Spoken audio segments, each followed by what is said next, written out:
What's up YouTube, Dale here from Zephyr, and today I am bringing you an update to Chimera Illusion, but this time we are involving the Melodious engine. So I actually took this to my local environment and ended up going 3-1, and then I took it to an OTS championship and I ended up going 3-2. Not so great on day 2, but I'll explain how that happened as we went through it. There was a lot of things that didn't happen on day 1 that happened on day 2, including a lot of bricks. So I thought I'd give you an idea, give you a bit of a breakdown of what this type of deck is, how it works, and then talk about the different options as well. I'll also show you a combo at the end of the video so you can see how the Melodious stuff helps the deck out, and then how it can kind of provide you with protection in order to build through some of your future plays. So with all of that out of the way, please smash that like button, hit that notification bell, and subscribe so you don't miss out on any more upcoming content. I'll also show you a side deck that I utilised both days at the end of the video as well. So we'll start off with, of course, the main Illusion / Chimera cards, I suppose. So your main starters of the deck will be your triple Gazelle. This is probably now more important. Now initially when I did this build, I wasn't playing this at 3, but now I'm playing this at 3. This is probably a better starter, and the reason for that is, you know, it's a bit of give and take. Your other starter of the deck is, of course, your Mirror Sword Knight. Now, the issue is, if you go with your Mirror Sword Knight and you tribute it via its own effect, it then gets hit by Ash Blossom and you'll pretty much have no board presence. The only other issue as well, like, even if you tribute off the Mirror Sword Knight and go into your Berthamet, that then still get hit by Imperm. So, one way or another, you're still getting hit by Imperm.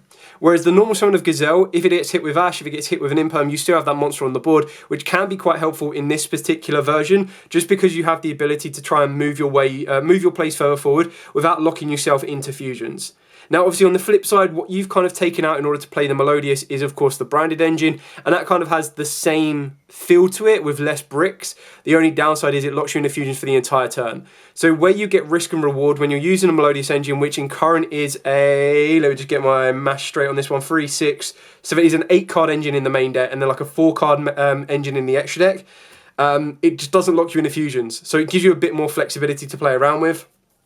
That being said, Branded Fusion could be just as useful, and the other version I really want to try out that doesn't lock you into fusions is the rank 6 version, or what I call as a rank 6 version, because the idea is that you use your Nightmare Apprentice plus any of your level 6s to make a rank 6. The only issue is you have to make these with Poly, because more times than not, the way you've got your Chimera Fusion will usually be through Berthamet, which is the card that does lock you into fusion summoning for the rest of the turn.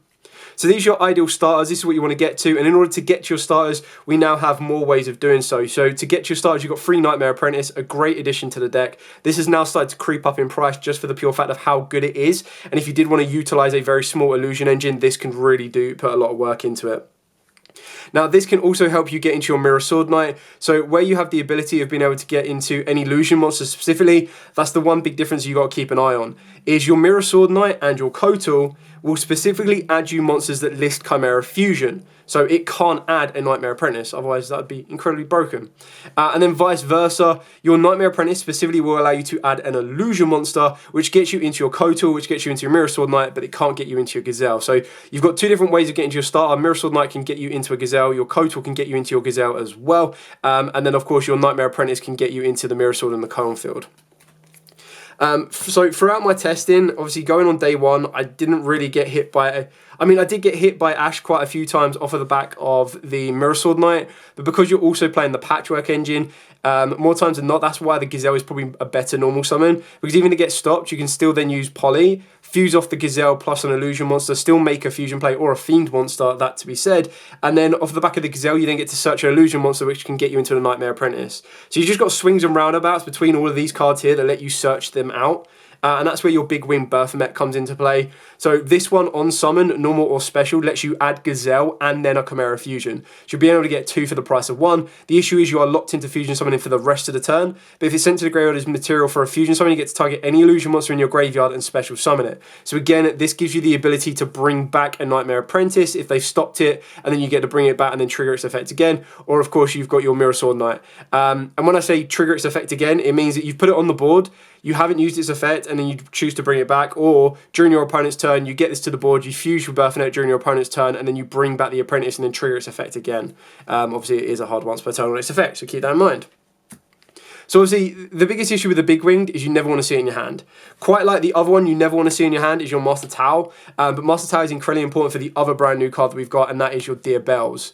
I'll talk about both of these in a second. I'll just finish talking about the Baphomet. So the idea is that what you want to do is you want to be able to get this off of the back of Mirror Sword Knight, and then that's when you still fall foul to like an Imperm or an Ash, because even if they don't Ash your Mirror Sword Knight, they will 99.999% of the time Imperm the Baphomet. Yes, it can be good because it doesn't lock you into fusion plays, but then you don't really have many more places to go after that point, so it's a bit of give and take. The Master Tau, and the reason people play this is that the Master Tau gives you the ability that if it's sent from deck to grave, which it can be done with the Baphomet Fusion, this will allow you to bring back an illusion from the graveyard. So the idea is that you're going to search out your Deer Bells with either your Gazelle when it goes to the graveyard as fusion material, or your Nightmare Apprentice, and then you're going to fuse with using the Deer Bells plus the first Chimera monster, your Chimera King, in order to get into the Baphomet. The Baphomet will then send the Tau, and then the Tau then allows you to bring back the Deer Bells. And the reason the Deer Bells is so good is it's basically like a mini anti-spell, but not an anti-spell in a sense. So all spells and traps your opponent plays must be set on the field, and then when a spell or trap is set, you get to target one card you control and one card your opponent controls and destroy them. Now the best little loophole, and massive shout out to Rob on this one, is you don't have to destroy both, which is really kind of cool. So more times than not, when you go through your combo, you'll probably end your board with a Mirror Sword Knight and a Deer Bells, and then some other cards as well. But the idea is that when your opponent is forced to set a card, keep in mind if they set quick play spells, they can't be played for the rest of the turn, and if they have to set a normal spell card, you can take the risk of using Deer Bells to destroy and send. But the idea is you can use Deer Bells to target your Mirror Sword Knight, target one of your opponent's cards that's just been set, or technically it lets you target any card your opponent controls, so it doesn't even need to target the set card to destroy it. And then what you do is you chain the Mirror Sword Knight as a quick effect to tag itself out. You'll still get the destruction effect of the card your opponent controls, but then your Mirror Sword Knight will go into a Baphomet, which then gives you a Gazelle and the Chimera Fusion. And that's the one thing that this deck is incredibly good at, is just getting more resource back and back and back again to rebuild its starters. Now, one big change that I did make for this list, and it will make more sense the more and more I go through it, is I went down to 2 Chimera Fusions. Now, arguably, I really want to put this back to 3, but the way I kind of felt with it was like, I'm going to be seeing this card so much, I could actually risk not putting it at 3. That was a bit of a mistake. It worked out perfectly for me on the Saturday, but on the Sunday, not so much. There was a couple of times I was like, I wish I'd seen this in the hand, because the fuse effect is not hard once per turn, but the recycle from the grave is. So the idea is if you open up multiples of these, it just gives you the ability to play through a little bit more. And then, of course, we've got the Patchwork engine. So I was going with 3 Edge Imp, 2 Poly, and 2 Fright Fur. Now, because in the Melodious engine, I was playing Tam Tam, there was actually a time where I felt that a second Patchwork just wasn't necessary. And there was a lot of time that I found myself siding the Patchwork out, and there's even more times when I'm considering just not playing a second Patchwork at all. I do get it, because if you do hard open a Patchwork, the idea is you activate this, you get your Poly, you get your Chain, and then straight away if you normal summon the Gazelle and they go, okay, Imperm, because very rarely are they going to Ash the Patchwork. Sometimes they do, more times than not they won't. If they then Ash the Gazelle, you still go Poly, fuse the Edge Imp and the Gazelle. The Gazelle will then still allow you to search the Nightmare Apprentice. Your Edge Imp will then trigger to search you out the second Patchwork. And then you've got that guaranteed discard for your Nightmare Apprentice, which obviously lets you move further forward in your plays. So I understand playing 2 of it, which is why I kept it at 2, but there are times when I'm really considering putting it at 1, just because the second copy becomes more dead with the Tam Tam, because the Tam Tam is not a hard once per turn to search when it's special summoned. So it's actually in the combo, you'll find ways that you can actually utilize Poly twice, but more times than not, if you want to, you can actually bring the Poly back from the grave to leave 1 Poly in the deck. And then basically what you do is the exact same example that I've said here, is that the second Patchwork, even though you can't activate it, you just use it as discard fodder. Speaking of the Melodious engine, triple Ostinato. This is what makes this card so incredibly good. And the idea behind the Ostinato is that you activate this if you control no monsters. You fusion summon a Melodious fusion monster from the extra deck using 2 monsters from your hand and or deck as fusion material. Now, obviously, the biggest downside is all of the other cards do contain mini bricks. Now, what I mean by that is I was playing 2 Refrain, the 1 Coplet, and the 1 Tam Tam. Now, more times than not, the generic engine will actually play 3 Refrain and won't play the Tam Tam, but I feel you can very easily get away with playing 2 Refrain and the 1 Tam Tam in this particular version, because when you're making your plays, the original combo, you'll send 2 Refrain and then summon a Refrain from the deck. In this one, you actually send a Refrain and send a Tam Tam, and there was a lot of times today, or well, I say today because it's Sunday at the time I'm recording this video, but there's a lot of times where I actually found myself actually needing to use Tam Tam, and the idea is you get into a Cross Sheep, and then you have to Poly with the Cross Sheep and an Illusion Monster in the hand. So something I'd hard open like a Master Tau, and I'm like, I really need to get Tau out of my hand, or I need to get like something else on the board, and I was able to utilize Tam Tam to get me the discard fodder, to loop the Poly back and everything else. Plus Tam Tam is a nice little burn con if you needed to, because it will allow you to burn for 500. The only thing you need to remember about this is you need to control a Melodious monster in order to activate its effect, in order to get the second Poly, but more times than not you should be able to do that.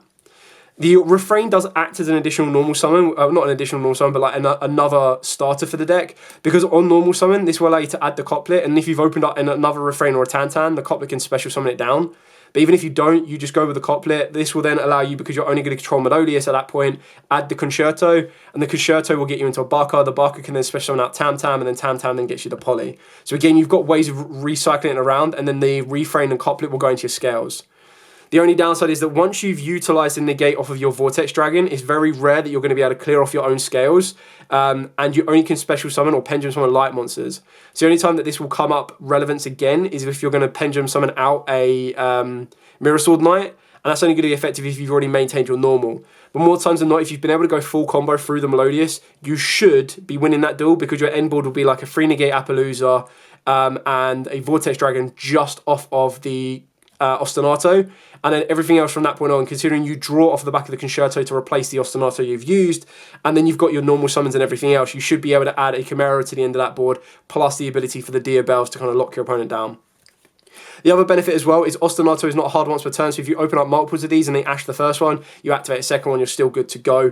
But the idea is behind this is if they ash a branded fusion, that's it, you're locked into fusions. Whereas with Ostinato, there's actually a way that with a Nightmare Apprentice plus any of your level 4s, you can just sync them both off and go into a Chaos Angel, which actually put in a lot of work for me today. So in a non-Melodious version, your only other level 4 that you're going to be utilising is your Mirror Sword Knight. Everything else you can see are different attributes, so Earths, Winds, and another Earth as well. So in this one, you've got a little bit more consistency to get to that, but you'll see that the build is more than 44 because you're just going to be trying to bury the bricks, but then in doing so, you're also burying your stars, so give and take. Then for the hand traps of the format, I went with triple Ash Blossom, double Ghost Ogre, double anti-hand traps in the form of talents, triple Imperm, and then the final card, because I was going to go with 3 Ghost Ogre, but I was like, you know what, I'm actually going to main deck this because I know that there's like Tenpai and everything else. I went with the Barrier Statue of the Abyss. Honestly, I never saw it. It didn't put any work in at all for me. And I say Tenpai, it really wasn't. It wouldn't be great against Tenpai because you just do this, and as long as they've got the way to just normal summon any of your monsters, they have to go to battle phase and then kill this. So the only downside is they have to go to battle phase, kill this, and then they've still got access to Kaiman, they'll still just go ham. But again, I think this was the wrong decision. I shouldn't have main decked this. If anything, I could have main decked some other options, but I think honestly I just would have cut this completely and just played the 3rd Ghost Ogre. So that's just a bad decision, and that was one change that I made from the Saturday to the Sunday, was main decking this just because I was indecisive right at the last minute, and I was like, I really want to play Droll in my side deck, I really want to play Nibiru, what card can I take out of my side deck and put into the main deck, and I've decided to put this, and I really shouldn't have done, but lesson learned. Let's take you through the extra deck. So for the extra deck, we are playing 2 of the Baphomet. So this is actually probably more important than the Chimera the King. And the reason you play 2 of this is because you can send an illusion from deck to the grave, and then you can banish it from the graveyard during your opponent's turn to bring back one of your ones that is banished. Now, more times than not, I actually felt that if I could make a second Chimera and get this to the graveyard, this would probably be a little bit more beneficial for me. I'm not saying you wouldn't play a second Baphomet, but maybe there's a bit of space in here to play a second Chimera King. But the idea is that the Baphomet, like I said, will send the Tau, but then when you go into the side deck, it can also send you the Abyss, and then you banish the Chimera to bring back the Abyss. And then as a preview for the side deck as well, I can also side in an Archfiend Heiress or the King Tiger Wagyu, and then basically both of these are Beast and Fiend, so you just banish this to bring, less so this. The reason for the Heiress is to search out the Symbol Archfiends, and I'll explain that when I get to the side deck, but basically this is a searchable D barrier that includes links. And it can be very, very tricky for your opponent to build up, but you do give your opponent still has the ability to have one, and I'll talk about it now, it's just easier. So this turn, neither player can special on monsters with the same card type, Ritual Fusion, Synchro, XYZ, or Link, they already control. If you do not control 2 or more of the same card type, Ritual Fusion, Synchro, XYZ, or Links, all Ritual Fusion, Synchro, Links, and XYZs you currently control gain 500 attack. So the idea is it will stop you from making Chimera Fusion if you already have your Fusion monsters on the board.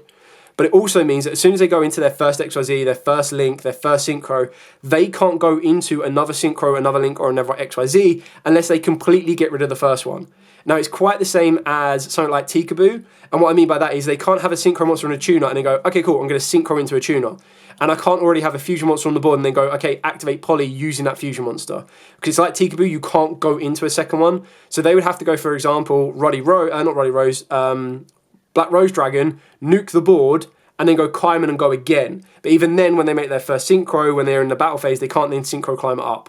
So the idea is this just kind of gave you that ability to deal with link decks, XYZ decks and everything else. And the fact that you could just send an Heiress and then use Heiress's effect to search this was a really kind of cool tech play.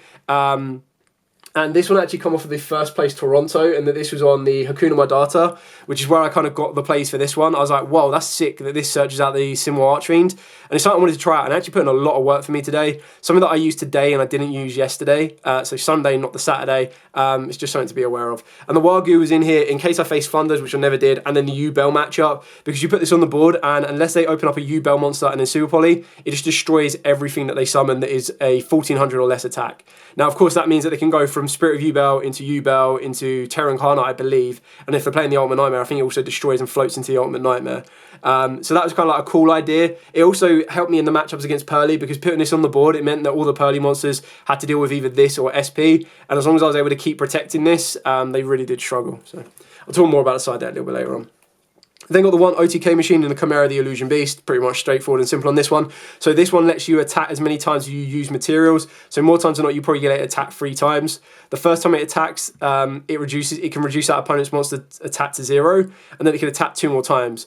Every time it attacks, it's not destroyed by battle. So the idea is, as long as there's a monster in attack, you attack it. You take whatever damage you need to, because neither player gets destroyed by that battle, reduces attack to 0, and then attack it again and attacking again, and then that makes it a 6-2.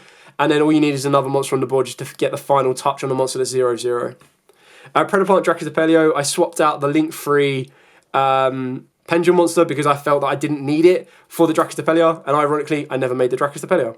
But the reason you don't need the link-free is because in this combo, because we're using Tam Tam, you just go from Cross Sheep straight into a free negate Appaloosa rather than going into the link-free and then getting into an Appaloosa.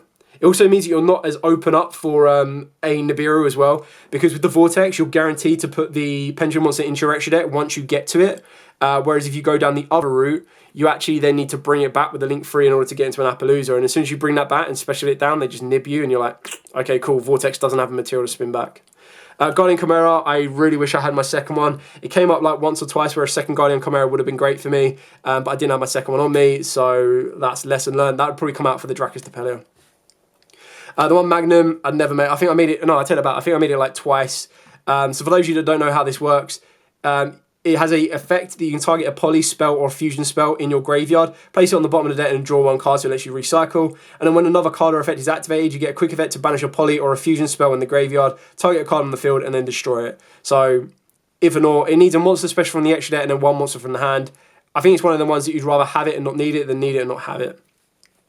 And then moving on to all of the other cards that you can now play because of the Melodious engine. Now this is the biggest issue, is I think this is where the rank 6 engine kind of changes up. So I'll talk you through the ones that are specific to playing in the Melodious. So you play 2 Bucker, and the idea is that you Ostinato the first Bucker, and then you Concerto the second Bucker. You overlay both of those, you go into Vortex. You link off Vortex, you'll see this in the combo at the end. You link this off. This just needs to be sent to the graveyard, so you can trigger its effect to bring back a Melodious from the graveyard, except itself, sadly. And then Vortex will, Absolute will then get you into Vortex. So these are cards that are specific to playing the Melodious engine. The other ones that are slightly specific, but you can just play them in any other version you want to, is the Cross Sheep and Appaloosa. And then the ones that I would be playing if I'm playing a rank 6 version or this version, this just a little bit more consistent to make Chaos Angel in this version, is Chaos Angel and SP Little Knight. Both of them put in a huge amount of work for me today, even though it didn't go down so well, but I wasn't playing these on the Friday. So I feel like if I played these on the Saturday, sorry, I keep saying Friday. If I played these on a Saturday, it might have done a little bit better. But you can see that the issue with this is that your branded engine, which is like, what, Mirror Jade, Lubellion, Albion, and then maybe Dragoon if you play the Slime, now becomes a, like, mini, I say mini, it's not even mini, it now becomes like an 8-card extra deck engine, which is very, very messy. But all of these serve purposes. Even then, when you cut it down, it's still a 6-card extra deck engine, and I feel that this is where you start subbing these out, and this is where you start looking into the rank 6s that can work out really well for you. Moving into the side deck, and then I'll show you the combo as this video is going on quite long. So for the side deck, obviously you've got the Wagyu, the Heiress, and the Simwell Archfiend. So all of these two are just basically to be sent off of the back of your Baphomet Fusion, and then of course you get a searchable D-barrier, and then you've got a way to stop monsters that have a low attack. I went with 3 Nibiru. I think I saw it like once or twice, and then I bricked on it the other time, so is what it is. I really wanted to play Droll, and I took the sacrifice of cutting down a droplet in order to play 2 Drolls, because I had that space because I moved the stone across, or the Abyss. Honestly, I'd probably want to play 3 Drolls. There was just so many times where it came up that it would have done really well for me. And then probably 3 Droplet. So I made a mishap on that one again. Last minute judgment call, and it kind of shows you how the domino effect worked, is because I decided to take Abyss from the extra deck and put it into the main deck. I then lost consistency of the Droll and lost consistency of the Droplet. Whereas what I probably should have done and could have made it a little bit easier is I probably could have put some of these in my main deck. Like I could have risked it and put a 1-card Harpy's Duster in the main deck, and that would then still give me a bit of a better outcome. Or I could have just gone, you know what, I'm going to play 45 and put 2 of these in because I'm expecting loads of back row. Or I can put in 2 Drolls and then side in the 3rd. So I felt that I probably made a bad judgment call on that one. But the idea is you can see that I've got 5 cards to deal with back row because I was expecting skill drains and nightmare pains and everything else. Droplets to deal with those like big boss monsters that need like Voiceless Voice and everything else that I never ended up facing. So these could have come out technically with hindsight, but hindsight is a wonderful thing. So that's it for the entire main deck. That is it for the entire extra deck. Now what I'm going to do is I'm going to zoom out and I'm going to show you a very basic combo for the deck, just to kind of show you how the Melodious work for the deck and how you can then build off the back of it with any of your pretty much main starters. So back in a second. Here's the very basic combo for the deck. So you're going to start off with your 1-card combo being Ostinato, but I'm also going to show you how any of your 12 starters in the entire deck, as these are all played at 3, can help you get into the Chimera board after you've protected it as well. I'm going to use Nightmare Apprentice as the example on this one to show you how you can get into all of these through Apprentice as well. So we're going to move this out of the way just for now. We're going to activate the Ostinato to send 2 from deck to grave, and you're going to want to send 1 Refrain and 1 Tam Tam. In doing so, this is going to get you access to your first Baka. And the Baka will then be able to trigger to special summon a Melodious from the deck. And the one you're going to want to summon is the Refrain. The Refrain will then trigger to add you the Couplet, and because Couplet was added and not drawn, you can reveal it to special summon 1 back from the graveyard, which will be your Tam Tam.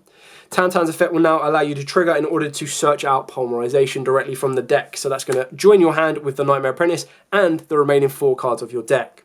You've then got the ability to scale the Couplet, and this will then going to allow you to add a Concerto from the deck to the hand.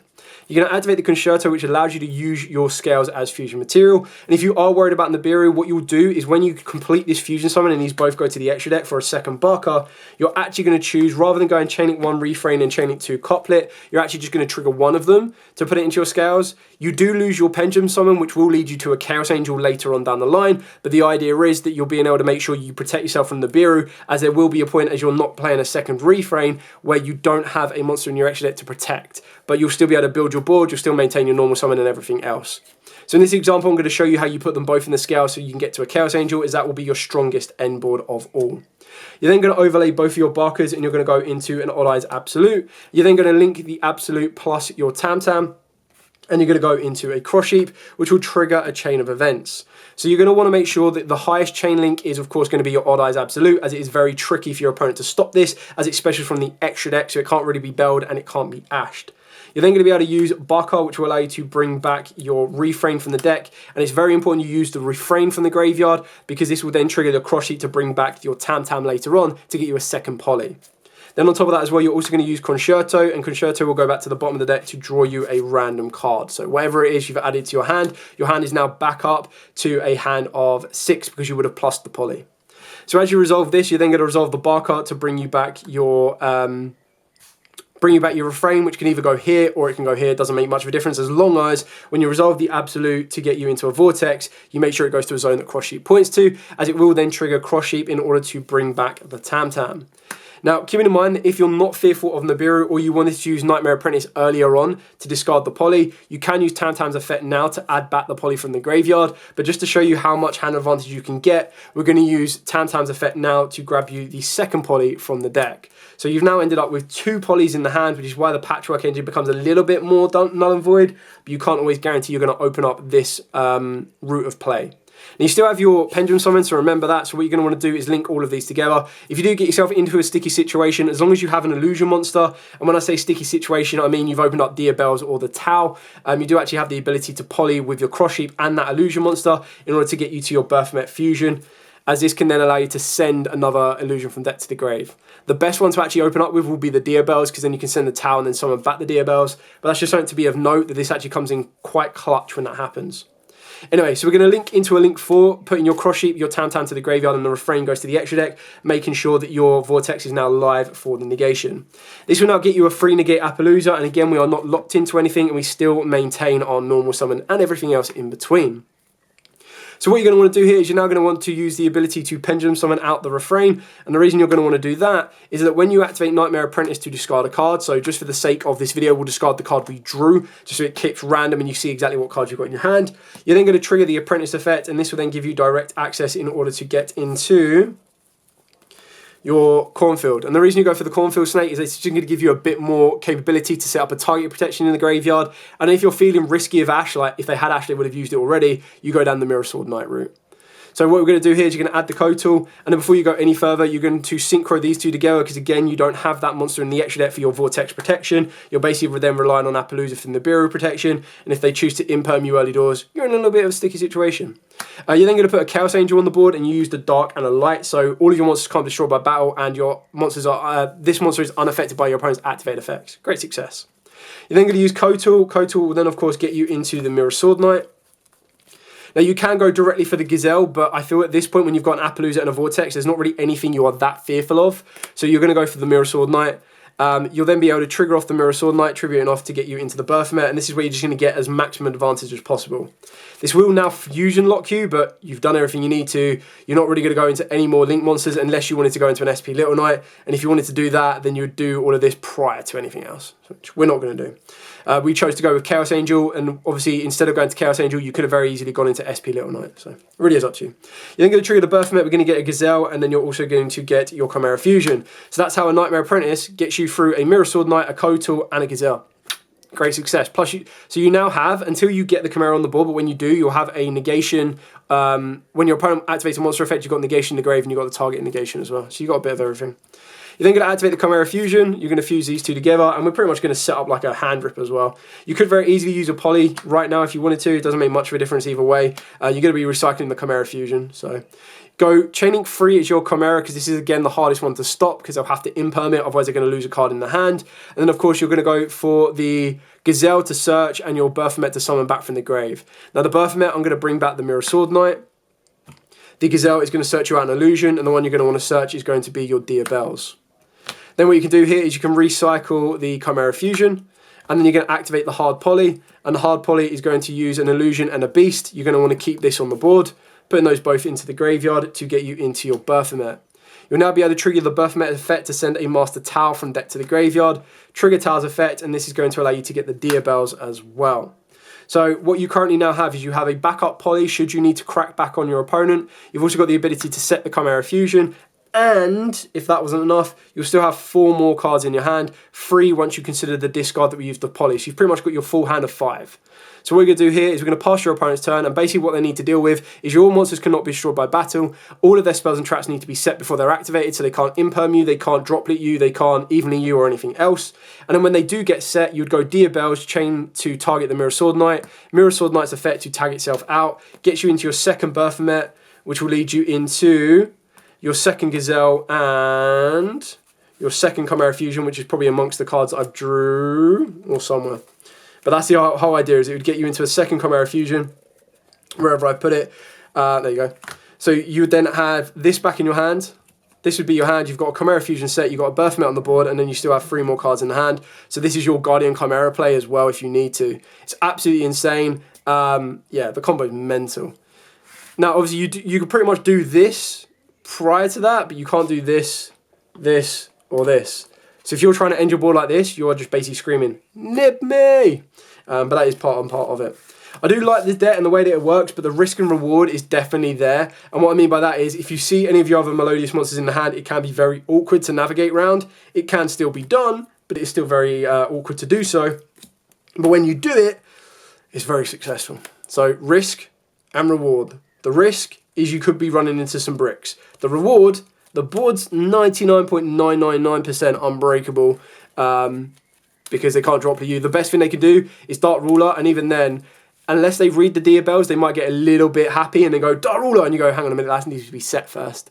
A smart player would then try and bluff and set another random card, but you just risk and reward it. And even then, you still have your Chimera Fusion to break your board back off. And then you'll still have the targeted effect protection in the graveyard, and you'll also have... actually, no, you won't, because the Fusion monster will no longer be counted as Chimera.